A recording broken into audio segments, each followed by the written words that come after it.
तो यूपी में 9 विधानसभा सीटों पर हुए उपचुनाव के नतीजे आने के बाद बीजेपी में खुशी की लहर है, जिसके चलते बीजेपी कार्यालय में कार्यकर्ता जश्न मना रहे हैं। इसी को लेकर जनता टीवी के संवाददाता टीएन मिश्रा ने मंत्री जेपीएस राठौर से खास बातचीत की है। क्या कुछ कहा, सुनिए। चुनाव परिणाम काफी कुछ अब आ चुके हैं, चाहे उपचुनाव हो, चाहे महाराष्ट्र का चुनाव हो और चाहे झारखंड का चुनाव हो।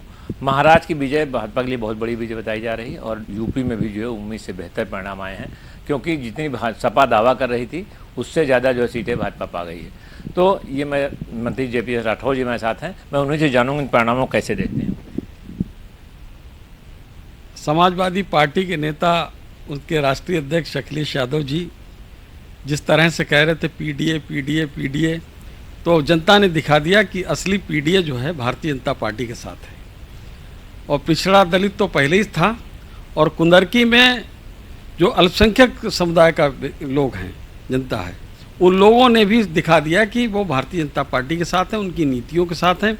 माननीय प्रधानमंत्री मोदी जी ने जिस तरीके से नारा दिया सबका साथ सबका विकास, जिस तरीके से योजनाओं का लाभ मिला प्रदेश की सरकार को, केंद्र की सरकार का, उसके कारण वो अल्पसंख्यक समुदाय भी आज भारतीय जनता पार्टी के साथ जुड़ गया है और वहाँ पर प्रचंड बहुमत के साथ भारतीय जनता पार्टी जीत रही है और समाजवादी पार्टी की जमानत जब्त हो रही है। और इसके बाद महाराष्ट्र का चुनाव जो है उसको आप किस नज़र से देख रहे हैं? क्या इतनी उम्मीद थी भाजपा को? देखिए, जब बांध टूटता है तो फिर कहीं तक चला जाता है मामला। तो वहाँ पर ये था कि सरकार हम बना रहे हैं और एक बार उस बॉर्डर को अगर आप क्रॉस कर गए तो उसके बाद फिर जीत कहाँ तक रुकेगी ये कहना थोड़ा मुश्किल हो जाता है। जब 2017 का चुनाव हुआ तो उस समय ये था कि 2002 का बाउंड्री अगर हमने पार कर ली तो उसके बाद हम 325 पे जाके रुके। 2022 में हमने बाउंड्री क्रॉस कर 273 पे जाके रुके। तो एक बार जो आधा का जो बॉर्डर है उसको पार कर लीजिए आप, तो उसके बाद कहाँ रुकेंगे ये कल्पना नहीं कर सकता कोई भी व्यक्ति। ये जनता है और जनता ही तय करती है उसको कहाँ तक ले जाना है। झारखंड के चुनाव की नज़र देखें कि इन परिणामों में झारखंड कैसा है कि वो उम्मीद के मुताबिक भाजपा के चुनाव परिणाम नहीं आ रहे हैं।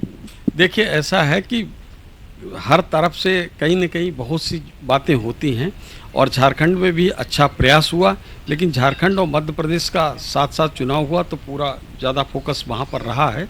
और झारखंड की जनता का भी जो निर्णय है उसको भी हम सिरोधार करते हैं और जनता जो भी निर्णय करती है भारतीय जनता पार्टी के लोग उसको सिर माथे लगाते हैं और जनमत के आगे अपना शीश नवाते हैं। हमारा ये तरीका नहीं है कि हम ईवीएम को दोष दें या हम प्रशासनिक व्यवस्था को दोष दें, हम निर्वाचन आयोग को दोष दें। हम जनता का जो भी आदेश होगा उसको जनादेश को सिर माथे लगाते हैं। योगी जी इस बार सबसे बड़े नेता बन उभरे हैं। अभी तो उम्मीद थी उससे ज़्यादा आगे बढ़े और पूरा चुनाव ने यूपी का जो है अपने कंधे पे लिया और पूरी जिम्मेदारी निभाई। इसको किस नज़र से सब देखते हैं? देखिए, योगी जी बड़े नेता ही हैं और योगी जी ने अच्छे काम किए। योगी जी ने फिर से सरकार 2022 में रिपीट करके 273 सीट जीते हैं और योगी जी के नेतृत्व में पिछली बार 2019 में चुनाव हुए, सपा बसपा इकट्ठे लड़ गए, इसके बावजूद भी हम 65 सीट जीते थे। इस बार थोड़ा सा सीटें किसी वजह से मान लो जनता का कुछ मन में है जिसकी वजह से नहीं आ पाई। बाकी योगी जी ने जिस तरीके से काम किया, उत्तर प्रदेश की जनता का बहुत उन पर भरोसा है और जिस तरीके से प्रधानमंत्री जी काम कर रहे हैं तो डबल इंजन की सरकार का पूरा लाभ यहाँ पर मिल रहा है और इस जो जनादेश मिला है और जनता का जो समर्थन मिला है, हम पूरे प्रदेश की जनता का आभार व्यक्त करते हैं।